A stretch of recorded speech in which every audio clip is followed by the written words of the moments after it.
So we're going to sort through category here, and I'm going to come down to apparel and accessories. You can also source consumer electronics, and there's great margins. I know people that source consumer electronics on bulk, but I do not do that. The reason being is they've cautioned me, yeah, there's great margins, but you have to spend the time to check them all. So let's say hypothetically you're getting like DVDs, or you're getting, you know, like not TVs, but I think there's laptop keyboards and stuff that comes with consumer electronics. You're getting like headphones and stuff like that. You have to check to make sure all of them work before you relist them, obviously. And a lot of the stuff that you're going to get, you know, while 90% of it might work, every once in a while you're going to get that dud product that doesn't work. The risk comes when you're buying consumer electronic products. That's why I personally stay away from them. Now, you can also buy computers and office stuff, but I prefer, this is just a personal preference, to source apparel and accessories because I know that I can sell them back on eBay. I know that I can sell them back on Mercari.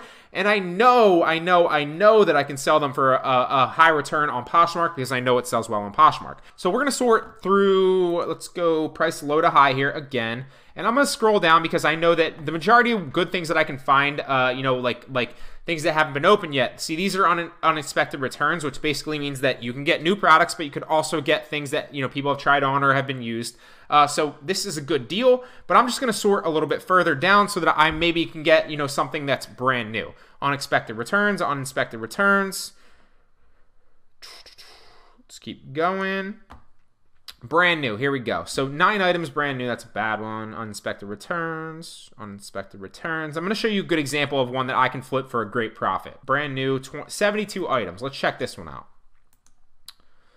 So this one looks like, and keep in mind, when you're selling on eBay, and obviously Mercari goes with this hand in hand, you can sell on Mercari as well. It's a great marketplace, but the majority of the stuff that I'm selling with the liquidation pallets is back on eBay, and probably 90% of it's on Poshmark because I source like clothing and accessories. So it's important to keep in mind that this isn't like private label products like you're sourcing from coupon sites on Amazon. With buying liquidation pallets, you're typically looking for brand name products that you know have an established brand and are going to, you know, flip fast because people are looking for them already on eBay and Poshmark. So these are these established brands? Well, you have Goodfellow. It looks like you have, you know, brand new. Remember, brand new. Never been open, fully functional, retail ready, retail packaging, and additional labels.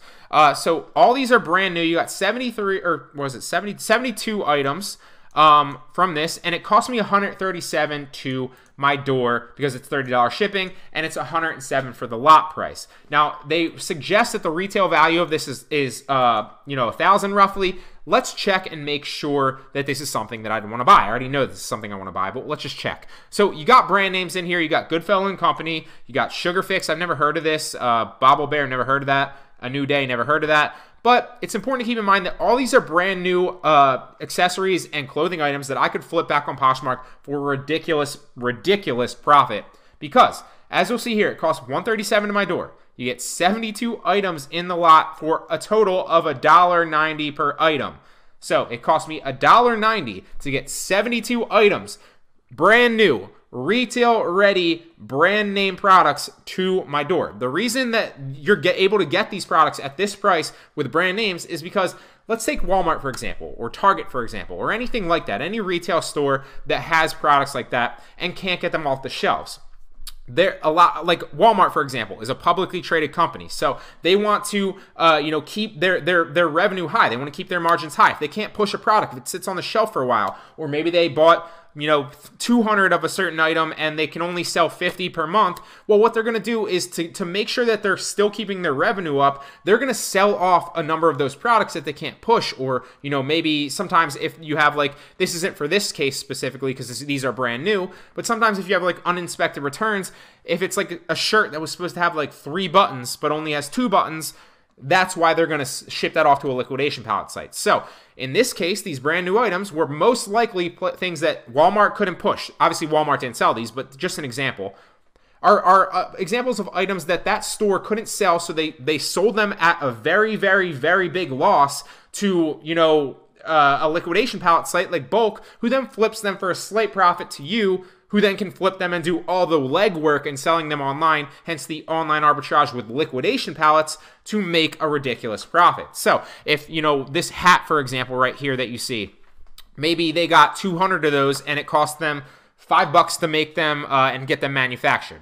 Well, they're going to sell them for $13, so they have a decent margin, but maybe they only sold 50 of them. So instead of, keeping 150 and they know that they can only sell 50 a month, maybe they're going to keep 50 of them and they're going to sell 100 of them to a bulk deal site, or not a bulk deal site, a liquidation pallet site like Bulk for, $3 and take the loss, because it still keeps their margin up higher. They want to stay and show that they're bringing in revenue if they're a big company in retail like that. So just to run through the example here, $1.90 per item, 72 in the lot. Let's pull up the handy dandy calculator and we'll see how much money we can make. Now, realistically, it's going to depend on the item. A lot of people were critical last video and they said, how can you just assume that you can sell $20 to $30 per item? You don't know, you haven't tested the market. I'm guessing that from experience. Some of them might sell for 10, some of them might sell for 15, some of them might sell for 50. I was just taking a guesstimate because I have experience selling on Poshmark and a little bit on eBay with clothing, not so much with clothing on eBay. But that's just a guesstimate. Obviously, you're taking a slight risk when you're buying these. You don't know if they're 100% going to push, but if they are brand name new items, people are already looking for them, and there's a high likelihood that they're going to sell. Remember, 90% of the stuff that I do is coupon arbitrage. 90% of it's the coupon arbitrage, and I source sometimes on bulk deal sites to supplement.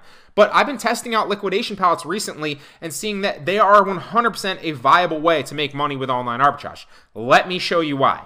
$1.90 per item for a total of $137 to my door. So let's hypothetically say that we can sell all of these for 15 bucks, which I think is a conservative estimate.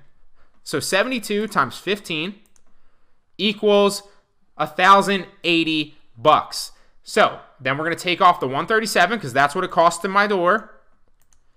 And that is a profit margin of $943. So that is why this is extremely lucrative. Now, for all the people in the comments to say, you can't assume that you can sell all these for 15 bucks, that's a guesstimate. Maybe you're right. Maybe I sell them for 10 bucks. Let's go 72 times 10.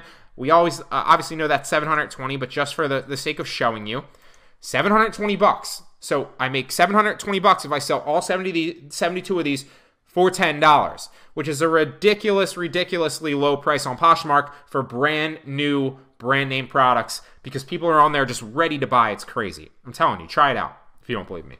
And minus 137 cost to my door equals 583 bucks still. So if I sell them for $10 a piece, that's $583 profit that I'm making off this liquidation pallet.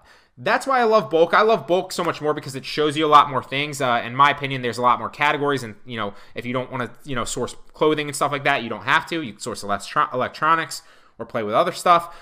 This is stuff that I highly recommend that you check out and take a risk on.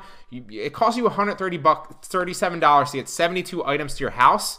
Pretty cheap. I mean, if you go to AliExpress, something like that, you're gonna get shittier products for roughly the same margin, roughly the same price, if not more, and they're not as good quality. With these are American brands most of the time, and they're about 95% of the time. Sometimes there's a brand in there I don't recognize, and I Google it and I have no idea what it is. But most of the time they're brands that pop up, they're already listed, and people are looking for. So for $1.90 to your door, brand new, you can't beat that.